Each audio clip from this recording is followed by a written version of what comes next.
God, I hope this is going to be short. I do have a tendency to dive down the rabbit hole too much. But I got a bit triggered, I think. A friend of mine sent me over a link to a e-petition that is in Australia at the moment, with a push that the Greens have instigated to have the costs of gender-affirming surgery should be covered by Medicare. In other words, the cost of transitioning should be covered by the taxpayer. Now, why I'm bringing that up is recently I put a supplement together for Mana Wahine Kōrero for the submissions going through against the really evil stuff around the conversion therapy ban and the birth BDMRR, birth death registry, blah, blah, blah, shit. And it was rejected in entirety. Okay. Later I'm going to do a video on that, and I'll be giving it to Jennifer Billick, and she'll be running it on first hour. But this really triggered me this morning because you've got a gender affirming surgery petition, and it's got about over 100K on it already. So Dentons, if you haven't heard of it already, please watch the business model of youth transitioning. It's on my site. It was spoken at the United Nations, so it's not shit. But I spoke about some of the goals, some of the core goals that are involved in transitioning youth. And one of them is not just that.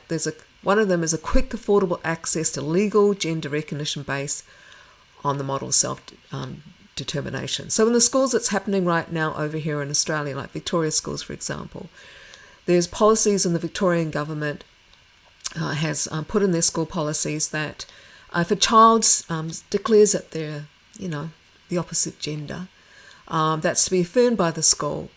And if the school feels that the parents aren't in any way agreeable to Joe becoming Josephine, they can keep that knowledge from that parents.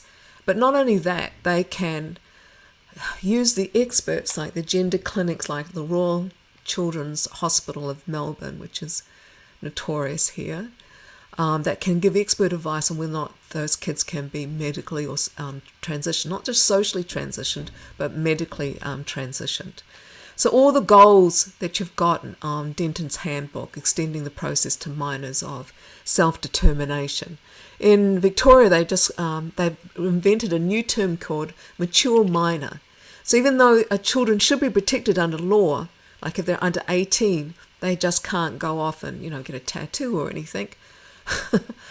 But if a teacher, unqualified in any kind of medical or psychological care, should decide that this kid is a mature minor for the purposes of transitioning, for the purposes of sterilization and medicalisation, that this kid is a mature minor, that they can ignore the parents and they can put them on a pathway supported by the school and of course supported by your gender clinics. So this thing coming in, the gender affirming surgery should be covered by Medicare, means that taxpayers will cover this. And the goal of that's quite simple because it mitigates the costs, And what's even scary is one of the other goals of Denton's Handbook is unlimited access to medical treatments referred to as gender confirmation procedures, all without any diagnostic criteria. So that's what's happening in the schools. Now, this is a screen from the talk that I gave. One of the things that you need to recognise, this is a business, and as a business that you look at mitigating business risk. So one of the things here is, to sell youth transitioning, you've got to reframe self-mutilation, cutting off the breast, cutting off testicles and penises, etc. That is actually self-actualization. Be who you really are. So that's what they're doing, sterilization, medicalization of children as self-actualizations. And then those 5 goals that I showed you before, the important key part is remove parental right to consent, which is what we're seeing with these laws and putting in place. And then, of course, government and social subsidies for the customer patient. And that's what that petition is about. This is the handbook. There's a link to it on the website that I've created for Maura Deming on the indefenseofchildren.org. Have a look. Okay. And again, these are the goals. Quick, affordable access to legal gender recognition based on a model of self-determination. A kid can just decide. And the schools will accept it even though they're a minor, 10 years old or less.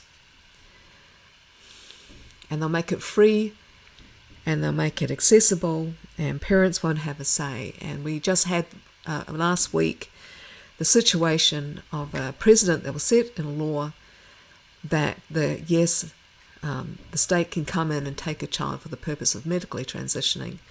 These parents in WA haven't seen their kid in 3 years because the state took her away for double mastectomies and transitioning. And that's the precedent in Australia. That's what I wanted to say this morning.